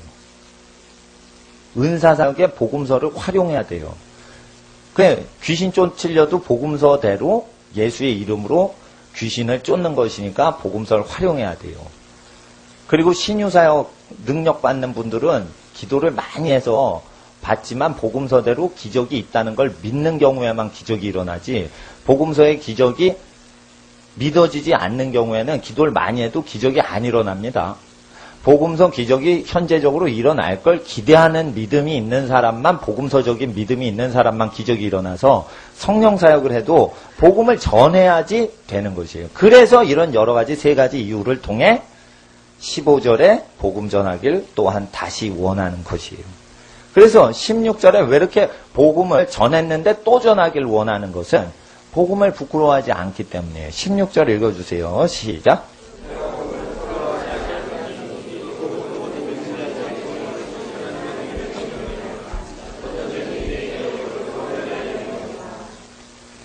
복음을 부끄러워하지 않는 것은 이 복음, this gospel, 이 복음이란 한 9절에 그의 아들의 복음이죠. 9절에 그의 아들의 복음이라고 되어 있어요. 설명을 했어요. 1장 1절에 하나님의 복음이라고 했어요. 그렇기 때문에 하나님의 아들 예수께서 전하신 복음서 내용대로 회개를 시키는 그 내용 컨텐트, 내용 자체를 믿는 거예요. 그 내용 자체를 부끄러워 아니한다는 거예요. 제가 전도를 할 때 제일 쉽게 전도하는 게 뭐냐면 사람은 죄를 누구든지 져요. 모든 사람이 죄를 졌어요. 그리고 예수님이 우리를 위해 피를 흘리셨어요. 이러면은 부끄러워할 필요도 없고요. 편해요. 참 복음 전하기 편하다. 죄 짓는 사람한테 접근하기 편하다. 예. 그렇게 돼요. 부끄러움을 당할 필요도 없고 고난을 당할 필요도 없어요. 굉장히 편합니다. 그리고 굉장히 사람이 우아하게 대접을 받습니다. 사람의 것을 건드리질 않았기 때문에요. 사람의 마음의 뜻과 생각을 드러내질 않았기 때문에 사람으로부터, 죄인으로부터, 세상으로부터 환영을 받아요. 그래서 그런 교회는 많아져도 별 위협이 안 돼요. 그래서 자본주의 사회에서는 돈을 의지해서 살아가기 때문에 교회는 얼마든지 세워도 괜찮은 거예요. 근데 돈이 뭐 하면은 잡아주게요. 돈이 뭐 하면 자기 식구까지 감옥에 집어넣어요. 이상하지 않아요? 왜 살인사건이 이렇게 많이 나고 강력범죄가 많이 일어나는데 왜 교회 짓는 걸 방해를 안 할까? 이유가 있어요. 복음서 그대로 전파를 안 하면 핍박을 일단 안 받게 돼 있어요. 구조가. 그래서 아무나 죄 지어도 괜찮다고? 교회 줘. 이렇게 되는 거예요. 교회 줘. 이렇게 하는 거예요. 근데 교회가 옳은 소리를 하면 뭐예요? 정치적으로 발언하면 불교계에서 막 기독교 욕하죠. 이거예요. 우상숭배 하면 안 된다 이러니까 막 욕하죠. 돈이 잡히면 큰 설악산 등산하려고 내가 옛날에 딱 갔는데 어떤 머리가 하나도 없는 분이 통행셀러라고요. 국립공원 입장료 폐지됐는데 왜 이거 냅니까? 아 그래도 내야 된대요. 이거 국가도로인데 왜 여기다 그 절간 이름을 딱 이렇게 무지개 다리 비슷하게 이렇게 걸어놓고 그렇게 봤냐 이랬더니 아 그래도 이거 국가도로라도 이거 절간에서 해야 된대. 그래서 나는 그 사람을 승려라고 안 보고 산적이라고 봤어요. 산에 갔는데 갑자기 돈 내놓으라는 거예요. 국가에서 안 내도 된다고 이거 신문과 뉴스에 때렸는데도 그래도 내라는 거예요. 아니면 못 들어간다는 거예요. 근데 또 9시 이전에는 들어간대. 자기네가 출근하기 전까지는 그냥 들어가는 거예요. 근데 요금소 출근하기 직후부터는 내라는 거예요. 그러면 그날 결근하면은 그냥 가는 거예요. 결근 안 하고 그냥 요금소 받으면 이게 산 중턱에 나타난 도적이라 이거예요. 그 산적들을 만날 때 달래는 대로 줘라. 그냥 주는 거예요. 그러나 분명히 가르쳐 주는 거예요. 이거 안 줘도 되는데 당신들이 받아가는 것도 아니고. 당신 이거 거의 강도다 이거. 이거 하나님 자연 만들어 주신 건데 이거 당신들이 왜 갔냐. 자 보세요. 법이 있어요. 그게 진짜 법이 하나님 말씀인데요. 법을 통하지 않고 그 법을 살짝 이용해 가지고 뭐를 세상적인 사람들이 얻어내려고 할 때는 기독교를 허용하지만 그 세상죄를 계속 짓지 못하도록 공의를 나타내고 의에 대해서 죄에 대해서 심판에 대해서 얘기하면은 세상에 발작하는 거예요. 발작을 한단 말이죠. 그래서 우리가 복음을 부끄러워하게 돼요. 이 복음을 부끄러워한다는 것은 뭐냐면 복음을 또한 증거하는 바울이 복음서에 언급하신 예수님 말씀에 걸리는 게 하나도 없어서 부끄럽지 않다는 것이거든요. 그러니까 복음서대로 다 산다는 뜻이에요. 그럴 때 복음서를 그대로 증거하니까 나는 복음서에 부끄러움이 없다 이거예요. 윤동주 시인이 하늘을 우러러 한 점 부끄러움 없기를 했는데 윤동주 시인보다 더 성경적인 표현이 복음서에 근거하여 한 점 부끄러움이 없는 인생이 바울이었는데 회개한 이후에는 복음서대로 부끄러워하지 않았어요. 그래서 복음서를 딱 읽고 내 삶이 복음적이냐 할 때 복음서에 걸리지 않으면 복음적인 거예요. 그렇게 됩니다. 하나님 앞에서 복음을 부끄러워하지 않는다는 것은 로마서 3장 23절 24절을 부끄러워하지 않아서 누구든지 죄를 질 수 있어. 예수님 피를 흘리셨어. 이걸 나는 부끄러워하지 않아. 너 죄 졌어? 간음했어? 도적질했어? 결혼 안 하고 동거 중이야? 그래도 모든 사람이 죄를 짓는 거야. 하나님이 너를 사랑하셔. 그래서 예수를 너 대신 죽여버린 거야. 그러니까 너는 이제 구원받아. 이거는 복음이 아니에요. 이건 복음 전하기 전에 사람 마음을 위로하고 회개시키도록 인도하는 거지 복음이 아니에요. 복음 증거하면요 돌이 날라와요. 복음 증거하면 돌이 날라와요. 복음서에 예수님이 뭐 하셔요? 24장 마태복음 24장 이 천국 복음이 모든 나라에 전파되는 그제가 끝이 오리라 했죠. 분명히 복음서를 복음이라고 했죠. 이 천국 복음. 근데 23절에 화 있을진저 바리새인과 서기관들아 이러면서 성전으로 맹세하면 효력 없거니와 성전에 금으로 맹세하면 효력이 있다. 이게 뭐예요? 성전 건축할 때 무엇을 내고 금을 내고 했을 때 맹세를 하면 효력 발휘되니까 성전 건축할 때 금 내라 이거예요. 제단으로 기도하면 아무것도 없는데 제단에 예물 갖고 하면은 맹세하면은 효력이 있다. 이래가지고 뭐예요? 배금주의가 들어가는 거예요. 금을 숭배하는 주의가 들어온 거예요. 현대 교회를 얘기하는 거예요.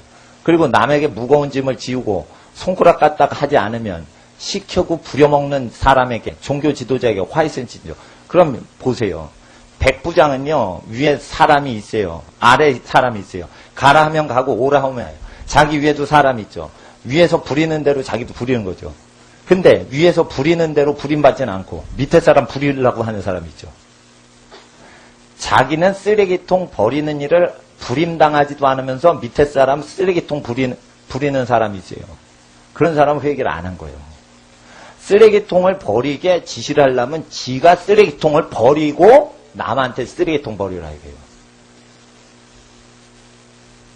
그런 것들이 회개를 안 한 것들이 교회 다닌다 이거예요. 그렇게 회개도 하지 않은 것들이 목사를 하더라 이거예요. 목사가 그렇게 회개를 안 하니 사회인들이 회개를 하고 있냐 이거예요. 회개를 안 하니까 땀 흘려 일하는 걸 더럽게 여기는 거예요. 그래서 교회 직분 없애버렸어요. 교회 직분 없어요. 다 똑같은 거예요. 다 형제자매지 직분 없어. 직분 받으면 인생 다 걸어야 돼. 그리고 확실히 해드리는 거예요. 그렇게 해야지 사람이시지. 소교구장, 중교구장, 대교구장, 주교 이래가지고 카톨릭 제도처럼 계급을 막 피라미드식으로 만들어 놓으면 굉장히 이게 피곤해지는 거예요. 예. 그러니까 하나님 앞에서 그런 걸 하면 안 돼요. 또 칼빈이 돈을 많이 내는 사람한테 장로 직분을 주기 시작했어요. 성경에는 돈을 많이 내는 사람이 장로 되는 게 없어요. 칼빈이 카톨릭하고 전쟁하는데 싸우는데 돈이 없었어요. 귀족은 다 카톨릭 다녔어요. 카톨릭파였단 말이에요. 칼빈한테 돈을 대준 사람이 누구였냐면 유럽의 중세 상인들이었어요. 천민인데 장사하면 돈은 엄청 벌어대니까 상인 계층이 카톨릭 대적하는 칼빈한테 돈 낼 때 칼빈이 돈을 많이 내는 사람한테 장로를 줬어요. 거기서부터 장로직이 돈 받고 시작됐어요. 그러니까 하나님 앞에서 장로교에서 이 정치제도는 사도행전적으로 일어난 게 아니라 카톨릭하고 전쟁하면서 세팅된 제도라 한계가 있다는 거예요. 한계가. 그래서 요즘은 그 교계에서 출세하지 못하면 장로 못 된다는 걸 불문율로 가르쳐요. 불문율이라니까 출세하고 돈 벌고 아주 유명해지고 그러지 않으면 장로직을 못 받게끔 되는 걸로 잘못 인식이 됐단 말이에요. 그런 거 아니에요. 예수를 그대로 담고 그대로 따라가면은 장로가 되는 거예요. 근데 어떻게 세상에 정치 권력자가 되거나 유명한 사람이 되면은 돈을 많이 바칠 수 있는 재력가가 되면 그렇게 직분을 판매하고 있어요. 그러니까 요거는 종교개혁을 21세기에 해드려야 되는 거예요. 그러지 않으면 이게 그대로 우리 후손들에게 교회가 물려져요. 그러니까 우리 대해서 이걸 막아줘야 되는 거예요. 그리고 하나님 앞에서 여러분이 헌물을 해도 우리가 낸 헌금으로 우리가 느끼면 그게 뭐가 하나님께 드린 거예요. 반드시 자기가 헌물을 해서 자기가 유익을 더 이상 누리지 못하게 희생을 할 때 그게 헌물이지. 우리 아이 어릴 때 너 하나님께 뭘 드려야겠지 않냐. 막내한테 그렇게 얘기를 했어요. 곰곰이 생각하다가 드릴게요. 뭘 내가 돈을 안 주거든요. 걔한테. 그럼 걔한테 있는 건 물건밖에 없거든. 물건이면 장난감이거든. 근데 뭘 드리려고 했냐면 얘가 옛날에 놀던 유치원 때 장난감, 초등학교 장난감하고 좀 달라요. 유치원 때 장난감은 더 이상 활용 가치가 떨어지고 그걸 갖고 놀면 재미가 없는 거라. 그러니까 언니 오빠들이 갖고 노는 물건이 좀 재밌는 게, 우리가 볼 땐 초등학교 유치원 장난감이나 초등학생 초급 아이들 장난감이나 유치원이나 비슷할 것 같은데 이게 달라요. 약간 달라요. 그러니까 자기가 언니 오빠하고 같이 놀 수 있는 장난감거리는 요즘 앞으로 한참 쓸 거고, 한물 간 장난감, 그게 뭐냐면 이제 자기보다 어린 애하고만 놀아야 되는 그런 장난감이 있어요. 그런 거는 이제 안 쓴단 말이죠. 유치원 나이보다 더 나이. 유치원 그런 장난감을 드린대요. 그래서 내가 야, 너한테 소중한 걸 하나님께 바쳐야지. 바치면 다시는 네가 쓸 수 없게 그렇게 바쳐야 되는 거야. 그럼 네가 소중한 거를 하나님께 바치는 거야. 그리고 이제 헌금 교육을 시킨 적이 있어요. 예? 자, 교회도 똑같은 거예요. 하나님께 뭘 소중한 걸 바치죠. 그러면은 우리 교회에서 그것을 사용하지 못하고 희생을 한 어떤 것이 교회적 차원으로는 성물이 되는 것이고, 개인적 차원으로는 자기 낸 사람이 다시는 활용을 못하는 것이 성물이 되는 것인데, 그래서 하나님 앞에서 희생이 없이는 하나님께 예물 드릴 수 있는 방법이 없어요. 그래서 헌금을 걷는다고 하나님께 예물을 드리는 게 아니라 그 헌금 거둔 걸 드리는 개인이나 또는 단체가 사용을 하지 못할 때만 하나님께 드릴 수 있어요. 그러니까 뭐냐면 드리는 걸로 하나님께 드리는 게 아니고 다시는 사용하는 권을 포기할 때, 사용할 수 있는 다스리는 권세를 자기 권리 포기할 때, 그때 그 교회가 비로소 하나님께 바치는 거예요. 네. 그래서 저희는 성물 뭐 남죠? 근데 뭐 필요한 교회가 있죠? 우리 교회보다 더 어려운 교회. 그럼 드리죠? 그거 하나님께 바치는 거예요. 쓰던 걸 그냥 주는 게 아니에요. 하나님께 바치는 거예요. 그거 갖고 있으면 우리 교회 풍성해지죠? 근데도 어려운 교회 바치죠? 그럼 누구 가난한 사람 주는 게 아니에요. 그거 하나님께 바치는 거예요. 예, 그러면은 이거 거룩히 사용하실 분들이 그걸 위해 기도를 해주세요. 그걸 성물하거나 바친 분들과 교회와 가정이 잘 되도록 기도를 하세요. 그래서 그렇게 하나님 앞에 성물 처리를 해야 되지, 어느 교회가 자기 교회 재산 계속 받아들이기만 하고 쌓기만 하고 나눠주진 않으면서 하나님께 바쳤다 하냐 이거예요. 교회는 나눠주는 사역 없이는 절대 하늘나라에 바쳐진 게 없어요. 예. 밥을 먹었다는 것은 여러분 아시죠? 살과 피가 돼야 되는데 먹은 걸로 되지 않고요. 필요 없는 걸 배출해서 몸에 노폐물이 전혀 없는 상태에서 필요한 게 살과 피로 통과돼서 채워질 때만 먹은 거예요. 먹었다고 먹은 게 아니에요. 그게 노폐물이 없어져야 되고 배설이 돼야 되고 영양분이 흡수가 되는, 흡수와 배설이 두 가지 돼야 먹은 거예요. 내 몸이 먹으려면 흡수와 배설이 돼야 되고요. 내 입만 먹은 것이면 먹기만 해도 돼요. 이게 참된 하나님 앞에서 이 자연법 원리인데 하나님 앞에서 우리가 이와 같이 행하는 것입니다. 저도 무언가 희생을 하고 누굴 도와주려고 그러지, 여러분이 헌금만 한 것 같고 의지해서 내가 그거 하지 않습니다. 하나님 앞에서 예수께서 주라 그리하면 주실 것이요. 그래서 뭐예요? 자기 것을 희생해서 주는 것을 즐거워해야지 받을 수 있는 것입니다. 그래서 하나님 앞에 저도 되도록은 여러분이 가정들이 일을 해서 하나님께 바쳐서 복을 받으시는 게 좋지, 우리가 하나님 앞에서 드리고 그걸 다시 우리가 누리고 하는 식으로는 하나님께 영광이 안 됩니다. 그래서 내가 그 하나님 앞에 여러분 바친 성물이죠. 그래서 되도록 성물은 어떤 식으로만 쓰냐, 하나님을 위해서, 복음을 위해서 몸 바쳐서 힘쓰다가 힘들게 사역하시는 용도로만 쓰지, 그러질 않으면은 우리 교회적인 차원으로나 다른 차원으로 사적으로 쓰지 않으려고 그래요. 사적으로 뭘 쓰려고 그러면은 내가 식사하는 거 굶어가지고 돈을 아껴가지고 도와주고, 밖으로 강에 뛰어가지고 내가 돈 벌어와가지고 도와주지, 삶을 하나님께 다 바치지도 않은 사람을 그냥 도와주려고 못 도와줘요. 그래서 어려운 분들이 있을 때 일하라고 내가 권해주지, 교회 헌금이 좀 있어요. 그러나 선교사님들하고 이렇게 그런 분들 도와드리려고 하는 헌금이라서 그냥 어려워도 그냥 못 도와드려. 알바를 그냥 하시는 경우에 그냥 알바를 하시라고 그래요. 청년들한테. 왜 그러냐? 이게 하나님께 헌물 바친 거라 그래요. 그래서 하나님 일을 시간과 땀을 흘리고 자기 기회를 다 포기를 하질 않으면 하나님 성물을 이거 손댈 수가 없어요. 그래서 가정에서 연합해서 누가 어려울 때 그 사람을 돕는 게 좋아요. 저도 전도사일 때 아무도 안 도와줘요.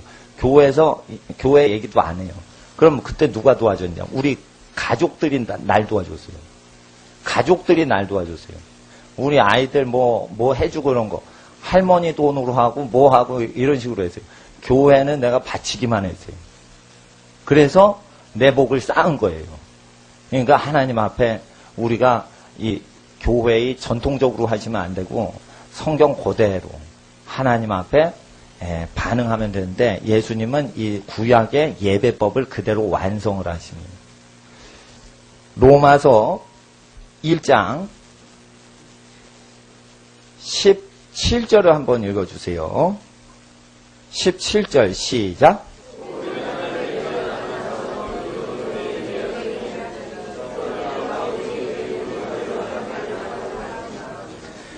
요것을 로마서 3장 23절 24절에는 하나님의 의가 나타나서라고 가리켜요. 3장 23절, 24절이 17절 1장 쓸 때는 존재도 지구상에 안 했어요. 근데 어떻게 된 게 타임머신 타고 3장 23절까지 가고 24절 간 다음에 다시 1장 17절에 이게 3장 23절의 내용을 의미하는 것입니다. 이런 식으로 주로 설명을 하려고 하는 신학자들이 있는데 그렇지 않고 이것은 앞에 있는 내용 1장 9절에 하나님 아들의 복음을 얘기하는 것이에요. 하나님 아들이 얘기하신 복음을 믿을 때는 하나님의 의로움이 나타나서 죄짓지 않게 한다는 뜻이에요.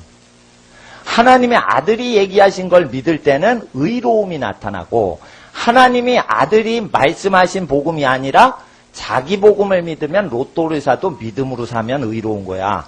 이렇게 얘기를 한다 이거예요. 믿음으로 해. 로또를 사도 믿음으로 해. 이럴 때는 사람은 다 죄를 짓고 사는 거야. 그러나 그 그리스도의 구속으로 말미암아 값없이 죄사함을 받은 거야. 믿음으로 로또 사. 이 얘기를 하거든. 그게 잘못된 적용이란 말이에요. 그러니까 사람들이 그렇게 잘못된 적용을 할 때 우리가 복음을 부끄러워하지 않고 복음을 증거하면 사람들이 하나님 앞에 회개하고 주님께 돌아와서 복음에는 하나님의 의로움이 나타나서 오직 의인은 믿음으로 생활하는 것과 같이 하박국 선지서의 말씀과 같이 전혀 죄를 짓지 않고 살아가는 의인들이 나오는 것이요. 하박국서의 악한 사람과 다르게 하나님의 나라에 들어가는 특권을 얻게 되는 것입니다. 자, 다시 한번 로마서 1장 1절과 2절을 읽어주세요. 시작. 예수 그리스도 바로 사도로 부르심을 받아 하나님의 복음을 위하여 택정함을 입었으니 이 복음은 하나님이 선지자로 말하는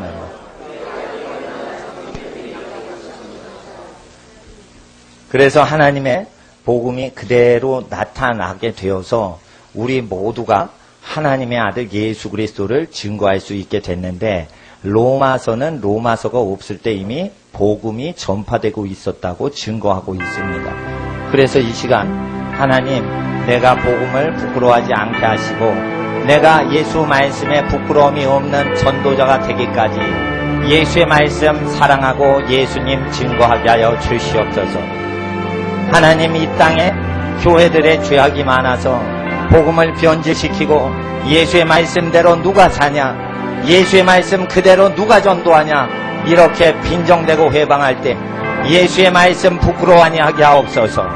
죄된 자에게 죄를 의를 심판을 증거하여 성령께서 세상을 구원하시는 일에 나로 쓰임받게 하여 주시옵소서. 그리하여 하나님 세우신 귀한 가정들 복음을 변질치 않았기 때문에 복도 축복도 변질치 않고 영원히 그 가정에 남아있게 하여 주시옵소서. 주여 복음의 온전한 증인 되게 하여 주시옵소서. 이 시간 주여 부르짖고 기도하겠습니다.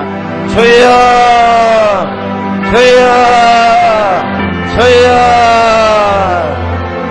거룩하신 아버지 하나님 복음의 증거 온전히 섬기는 하나님의 자녀